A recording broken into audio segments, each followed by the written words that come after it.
You are listening to Transmissions from the Planet Zog, Milo and Teal, Book 1, Birds of a Feather. Chapter 9. Off to the Jungle. Off they were indeed, in Emmeline's flyer, borrowed for the special mission of vanilla collection. Milo and Teal's mother, Sonia, had been involved in vanilla cultivation ever since her husband, Fredal, had begun building conference spaces in the jungle. These woven tree canopies Fredal made provided the roof structure for the large domed spaces used by Zoggian get-togethers. They were conferences for specialised knowledge areas. Proper walls were not needed for the sake of warmth and insulation against any cold, as the jungle always held a steady 25 degrees on the forest floor, but something was needed to keep the animals out and clad the walls for privacy and beauty.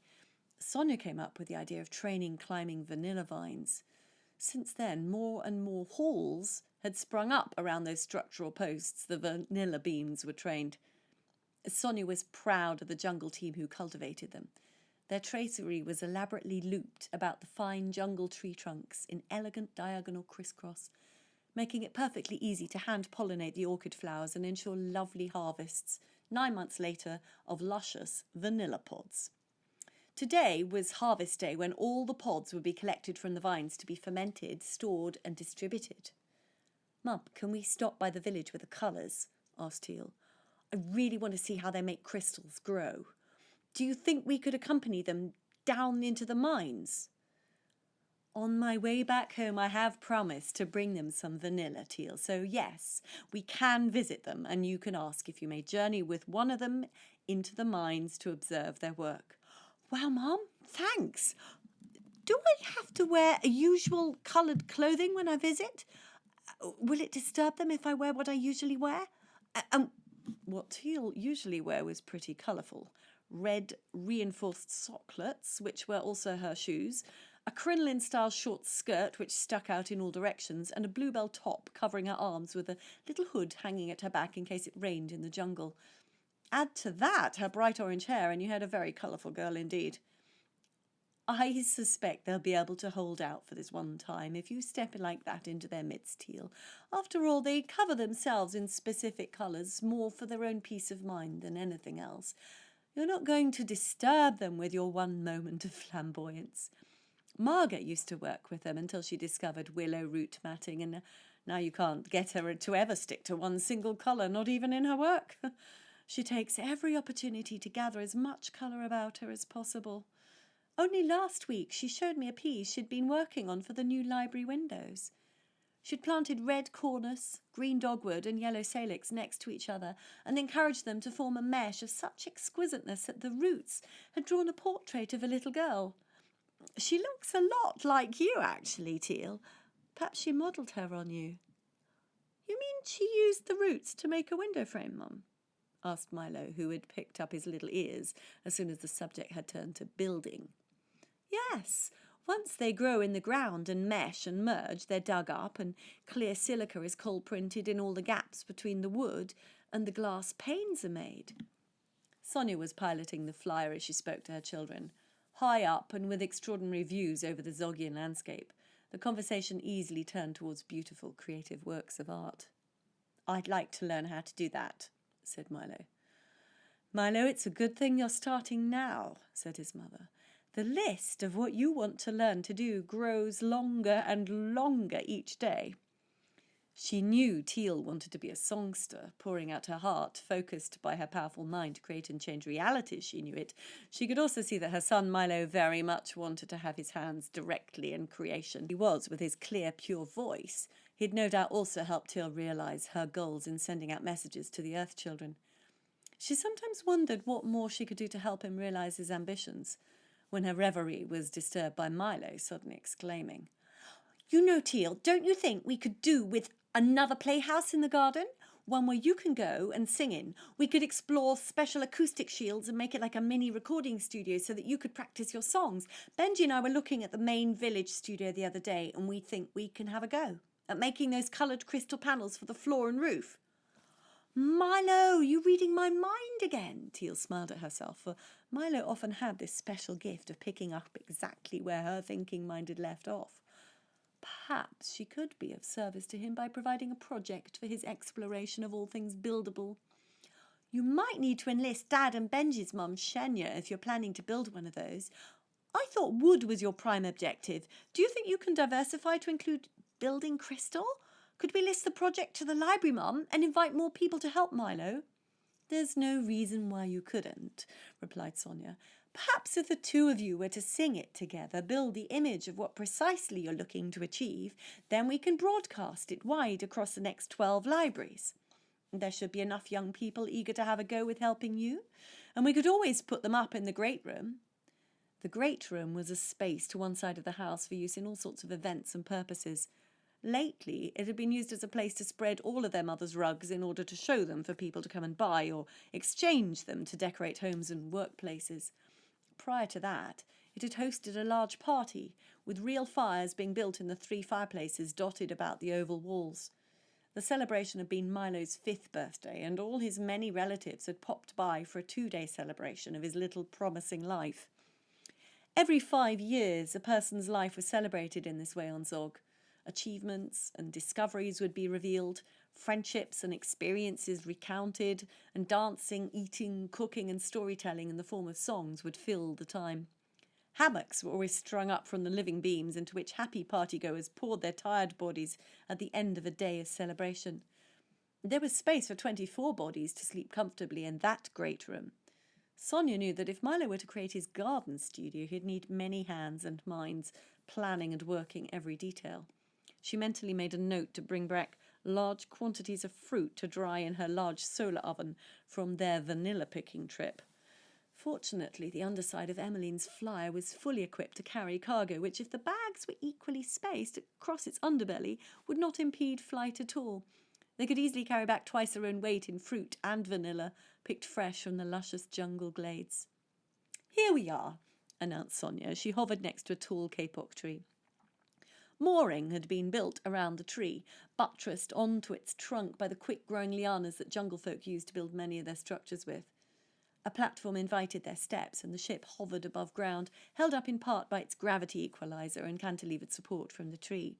They could disembark and begin their few days of high-up jungle living. Perhaps you know this too, but the jungle homes on Zog were some of the most unusual of all Zog buildings, and that was only in part because they were built high up in the tree canopy. All of the tree houses were made from a mixture of living and dead material and linked by a series of platforms and bridges grown out of living epiphytes, lianas and tree branches. The village Milo Teal and Sonia were visiting spread out into the canopy as a network of spaces and places, safe enough to raise small children in and yet exhilarating beyond description if you counted in the views to be had and the ladders to be climbed both up and down the tree. The extraordinary feature of the place was that people became monkeys here. What I mean was, there was never any question of the naturalness of it all. They were highly skilled, sensitive, brilliant-minded Zoggians who enjoyed the gentle bounce and sway of living at one with the elastic branches of tree, wind, and the rustle of high breezes in an always talkative leaf canopy. "I love these bridges!" exclaimed Milo as he bounded out onto the nearby platform. Laced out of tree branch and liana, a broad platform spread before them, 6 meters wide and increasing as it neared the imposing trunk of their supporting giant of a tree. Just as we are familiar with the huge buttress, side-flanking roots of the rainforest trees taught to us in our geography classes, the Zoggians accepted as normal a different facet of these giants. If vibrationally invited, these trees would grow their lateral branches as huge horizontal slabs of timber. They were perfect for grafting into living, growing platforms and highways. The path wound around this trunk and invited them forward towards the village centre, a mat of living timbers extending between 21 of the most majestic jungle trees imaginable. It was peppered with people engaged in all sorts of activity and surrounded at a multitude of heights by tree dwellings, higher level platforms, ladders, and the fast pneumatic lifts used to transport between ground level and canopy. The platform was almost flat, planed and honed by numerous feet and by gently shaving the live timber until the top surface was as smooth as buttermilk, and the branches growing below holding the weight, chose their own curvaceous forms. So were the various weights of Zoggian feet, carts, animals and produce accommodated.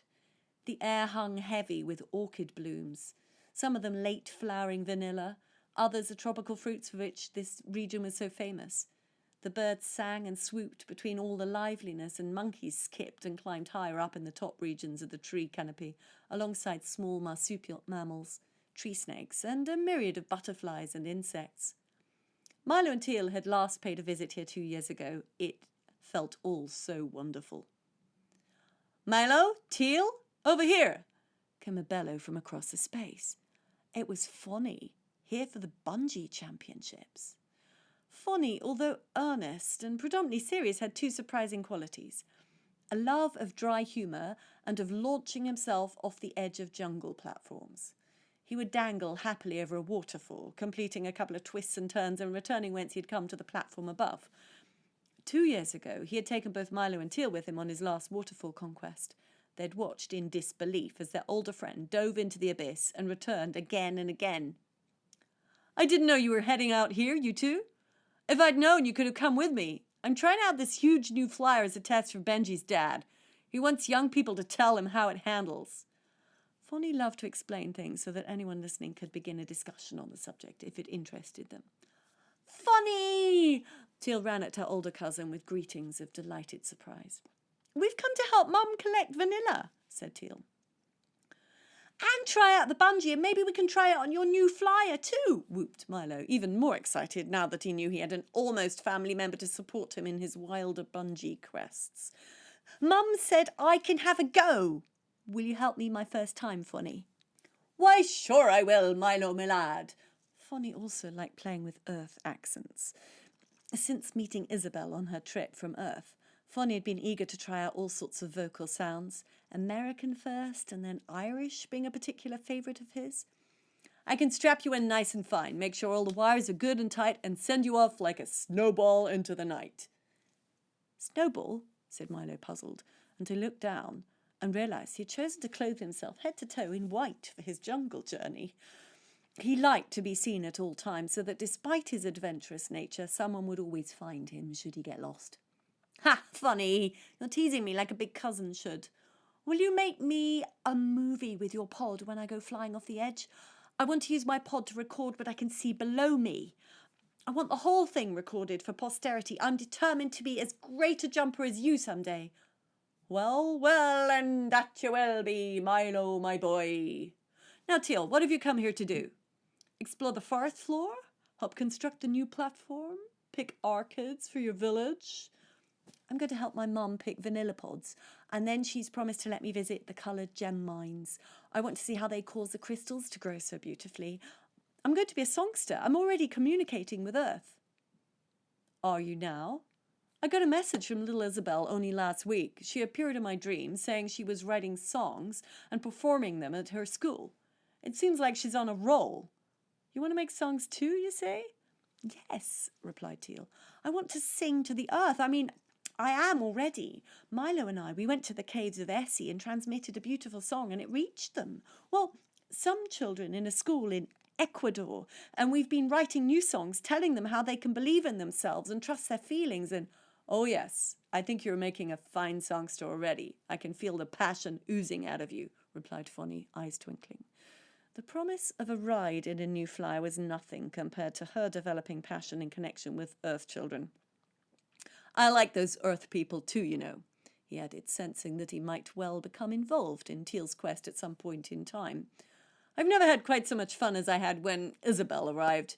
I got to teach her everything I know and find out all sorts of odd things about her life too." "Did she tell you about her school?" asked Teal a little anxiously. She continued to pour out a barrage of information at top speed to Foni, who nodded knowingly at regular intervals. "I've heard that they have to sit still and learn the same thing day in, day out, and the children are measured by how many facts they can stuff into their heads as if facts really exist. It's so strange. They really don't seem to be allowed to learn at all. I thought I might tell them what we do over here to inspire them." "Nice work, Teal," said Foni, recognising the stirrings of a grande passion. "Emmeline and I had the same feelings when we found out about it through Isabel. We couldn't imagine ever having to do what someone else wanted us to do. Over there, they tell you you're selfish if you don't do what they want you to do. It's as though it's a good thing to satisfy their wishes and leave your own behind. Conditional selfishness. He half spoke this latter part to himself. Isn't it weird, began Teal, that they can possibly think it's good to try and dissuade someone from following their own good-feeling guidance? Imagine if we all stopped doing things we enjoyed. Everything would fall apart. There'd be no one running anything. People would feel miserable and we'd all be scrabbling about trying to fend for ourselves in a harsh environment. That's pretty much how they see their lives, Teal. How did you get to be so wise? Funny. You know, that's always how I am. And changing the subject in order not to blush too hard at Foni's attention to her, she began speaking to him of his sister.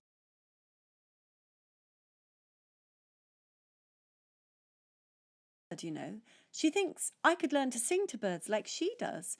I tried it with one of my earth songs and the honeybird in our tree definitely listened and liked it. Can you talk with animals, Foni?